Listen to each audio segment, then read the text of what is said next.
partisan came to my mother and said, "We killed your husband because he wanted to escape. He tried to run away, and we killed him. We never saw his body. We never knew where he was buried. And definitely it was not true. Anti-Semites there killed him.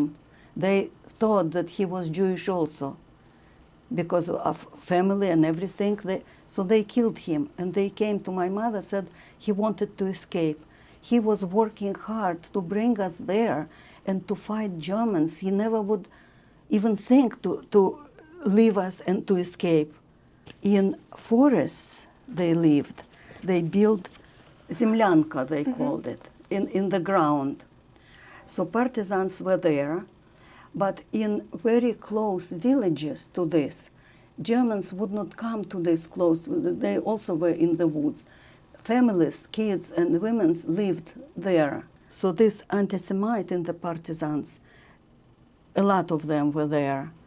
They would not accept people from ghetto wanted to escape. They would not let them. They would not take them.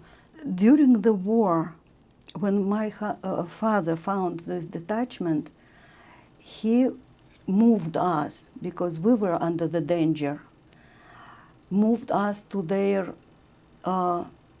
to the detachment. I was going there, and sometimes I sleep there with the partisans, and I was probably very good.